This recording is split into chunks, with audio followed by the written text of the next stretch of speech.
우리가 읽은 20장은 바울의 선교 여행 중에 몇 차에 해당되죠? 1차는 이미 끝났고 2차 여정이라고 할 수 있죠. 1차는 배를 타고 가죠.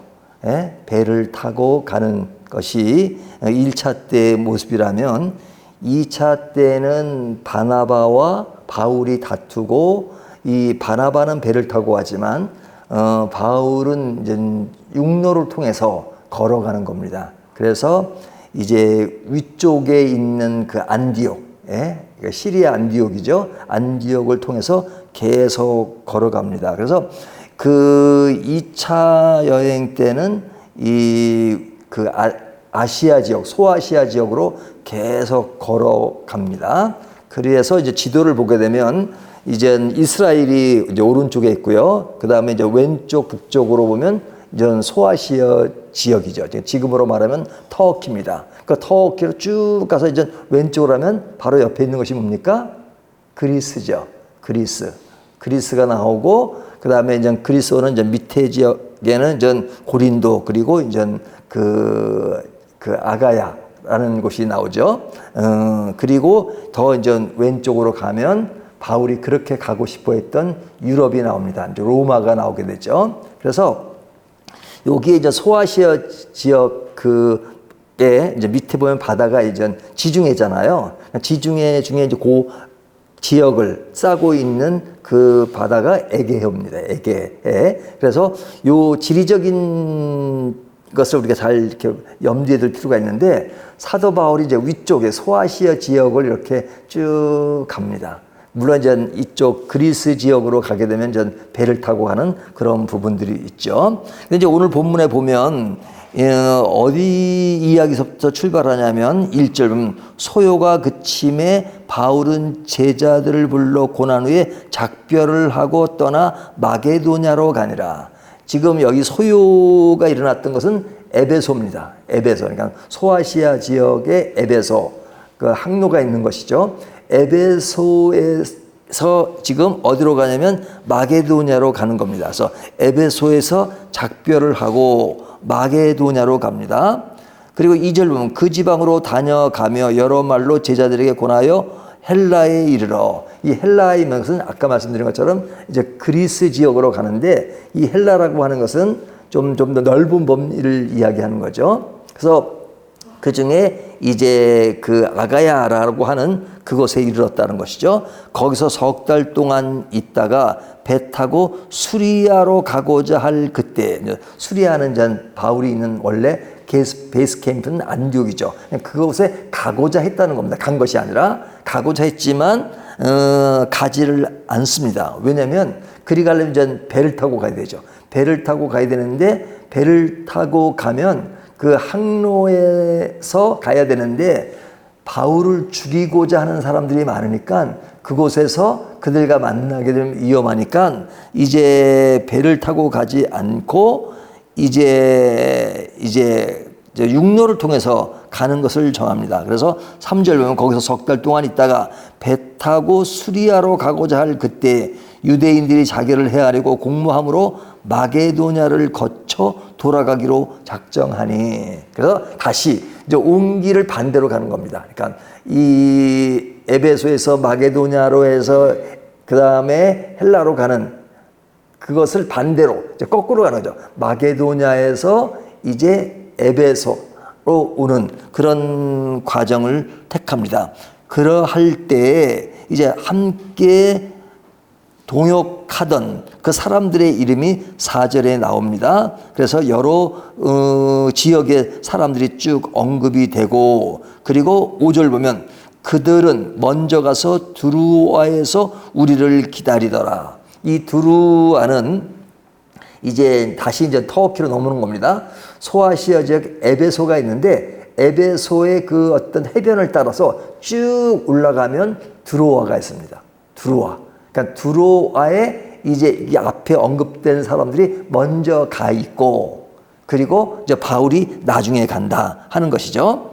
그리고 있죠. 우리는 무교절 후에 빌립보에서 배로 떠나 닷새 만에 드로아에 있는 그들에게서 이레를 머무니라. 여기에 이제 바울이 가서 이레를 머물렀다 하는 그 이야기를 합니다. 그러니까 이것이 이제 뭐 2차 선교집의 이제 거의 마지막 부분입니다. 그리고 이제 다시 가서 3차 여행을 하게 되는데, 이 2차 때 언급되는 것은 이제 동역자들의 이름들이 거론되죠. 동역자. 그러니까 바울이 혼자 다니는 것이 아니고 사실은 제자들도 있고, 또 제자들이 또 어려울 때 살려주기도 하고 위험을 막아주기도 하고 하는 그런 동역자들이 있다는 것, 그것이 너무너무 감사한 것이죠. 그래서 사역이라고 하는 것은 혼자 하는 것이 아니라 같이 한다는 의미를 부여합니다. 뿐만 아니라 그 같이 하는 것이 서로 이렇게 공간에 같이 있는 것도 있지만, 공간에서 멀어져 있지만 서로 돕는 것. 그것이 뭡니까? 이 선교가 이제 예루살렘에서 시작됐잖아요. 예루살렘에서부터 안디옥으로 가서 안디옥에서 점점 퍼지는 겁니다. 그런데 지금 그 선교가 출발했던 예루살렘 교회가 굉장히 어렵습니다. 왜냐하면 가뭄이 들고 그래가지고 어렵습니다. 그러니까 그 예루살렘에서 이렇게 전파되었던 많은 교회들이 헌금을 해서 지금 예루살렘 교회를 돕는 겁니다. 그러니까 사도 바울이 예루살렘으로 가려고 하는 것은 그 헌금을 예루살렘에 전달하기 위해서 가야 되는 그런 상황이죠.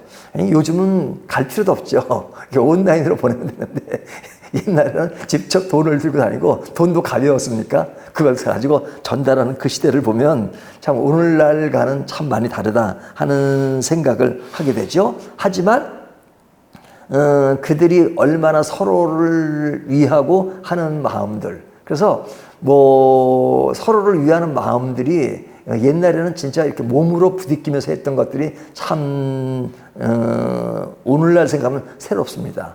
요즘은 이렇게 손으로 편지 쓰는 거 별로 없잖아요.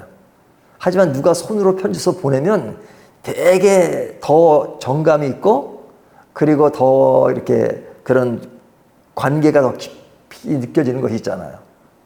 이제 그런 것 같은 것이 옛날에 많이 느꼈던 것 같습니다. 요즘은 뭐 부산에 가려면 뭐 기차 타고 쫙 가면 되지만은, 뭐 옛날에는 그곳에 가려면 걸어서 가고, 걸어서 가다 보면 주막에도 들르고 또 사람도 만나고, 그래서 몇 달을 걸려 갔던 것이지만, 그런 어떤 인간미가 좀 있었던 그런 분위기라면 지금도 그런 분위기를 좀 느끼게 하죠. 자, 그러면서 이제 그 7절부터 나오는 이야기가 어디에서 이루어지는 일이냐면 드로아에서 일어났던 일입니다.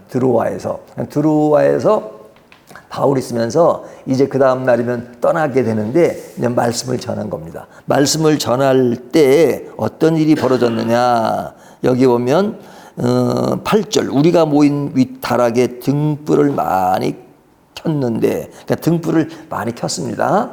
등불을 많이 켜고 사람들이 모여있는데, 거기 유두고라 하는 청년이 창에 걸터 앉아 있다가 졸다가 이제 떨어져서 죽는 사건이 일어나죠. 근데 이제 어떤 사람들은, 아니 바울이 말씀을 전하는데 그렇게 어떻게 졸 수가 있느냐, 그렇게 이야기합니다. 그래서 믿음이 없는 사람으로 유두고를 얘기할 때가 많아요. 하지만 여러분, 그 당시의 사람들은 대부분 이렇게 일을 많이들 했고, 그리고 이제 모여서 저녁에 모이면 밤늦게까지 말씀을 듣고, 뭐 오늘날처럼 30분 설교가 그런 게 아니었잖아요. 지금 특별히 바울은 또 갈 때가 되니까 굉장히 길게 했다는 것을 오늘 본문이 강조합니다. 늦게까지 말씀을 전합니다. 근데 이제 여기에 보면 그 장소가 3층이 되어 있는데, 거기에 보면 유두고라는 사람이 창에 걸터 앉아 있다가 그랬습니다.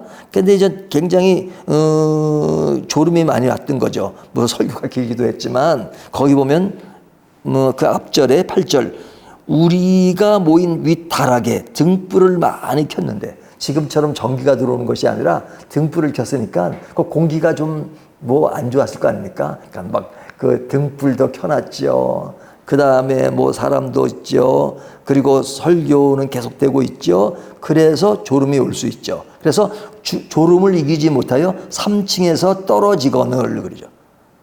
일으켜보니 죽었는지라 그러죠. 이 20장에 오면 이렇게 일어난 사건들이 굉장히 자세히 기록됐죠. 이제 앞에 보면 그냥 자세히 기록되지 않고 이렇게 갔다 뭐 하는 것만 기록된 부분이 있는데 이렇게 자세히 기록된 이유가 뭘까요? 이것은 좀 어려운 문제가 될 수 있는데 사도행전을 누가 기록했죠? 1번 마태, 2번 마가, 3번 요한, 4번 누가가 기록했죠. 그러니까 누가복음을 기록하고 사도행전을 기록했잖아요. 그러니까 누가는 의사입니다. 의사. 그래서 바울일 때 누가가 같이 동행해서 뭐 좀 의료로 또 도와주기도 하고 한 그런 경우도 많았는데 이 자세히 기록되는 것은 이 당시에 누가가 있었다는 겁니다. 그러니까 누가가 그 현장에 있을 때는 자세히 기록을 하죠. 직접 쓴 저자니까요. 그러니까 누가가 없고 나중에 이제 뭐 들은 얘기라도 이렇게 기록될 때는 그냥 드문드문 기록하지만 이때 이렇게 자세히 기록하는 것을 보면 누가가 그 현장에 있었다는 것을 알 수 있습니다. 그런데 이 유두고 사건에 이런 그 죽은 일이 일어나고 그리고 이제 바울이 그를 살린 사건이 일어납니다. 자, 이 사건이 일어나고 그곳에서 이루어진 일들이 굉장히 그 복음 전파에 유익이 되고 그리고 많은 사람들이 복음을 받아들이는 그런 일들이 일어나고 있죠. 어디서? 드로아에서. 그러니까 드로아에서 쭉 해변을 따라 밑으로 오면 에베소가 있습니다. 그러니까 에베소에서 사도 바울이 두란노스원에서 몇 년 동안 말씀을 전한 일도 있지만 그 드로아는 이렇게 자주 거쳤던 것입니다. 그곳에서 이렇게 말씀을 전할 때 드문드문 같지만 그곳에서 일어난 역사를 이야기합니다. 근데 유두고 사건을 왜 기록했을까? 이 사람이 그냥 설교 듣다가 그냥 졸았다. 믿음이 없는 사람의 이야기를 쓰기 위해서 기록한 것이 아닙니다. 유두고라고 하는 사람은 믿음이 없는 사람이 아니라 그냥 피곤했을 뿐입니다. 근데 이 사건이 어떤 의미를 부여하고 있느냐? 당시의 사도들의 설교의 핵심은 무엇이었습니까? 부활이었죠. 그러니까 예수 그리스도의 부활. 그러니까 예수 그리스도의 부활을 전함으로써 예수님이 하나님의 아들이라는 것이고 그가 죽으시고 우리를 위하여 십자가에 지신 것은 우리의 죄를 구원하셨다. 그 구원은 바로 그가 하나님의 아들이시기 때문에 가능하다. 그 아들을 증명하는 것이 무엇이냐? 부활이잖아요. 부활. 근데 그 부활을 하나의 시청각 교육으로 눈에 보여준다면 더 복음이 더 살아날 수 있죠. 근데 유두고 사건은 뭘 보여준 거예요? 죽었다가 부활한 사건이죠. 유두고가 3층에서 떨어져 죽었잖아요. 그런데 바울이 그를 이렇게 감싸고 그러면서 이제 그 유두고가 살아난 사건입니다. 그러니까 죽었다가 살아났다는 것이 뭐예요? 부활한 것이죠. 물론 그렇게 살다가 또 유두고가 죽었겠지만 그 부활의 현장이 눈에 보여진 것입니다. 그 부활로 인해서 복음이 더 활성화되는 그 사건. 그래서 오늘 본문은 해피엔딩으로 끝나는 것을 볼 수 있죠. 그리고 부활의 가치를 사람들에게 알리는 그 현장이 보여지고 그리고 유두고는 그 부활을 경험한 그런 인물이 되었죠.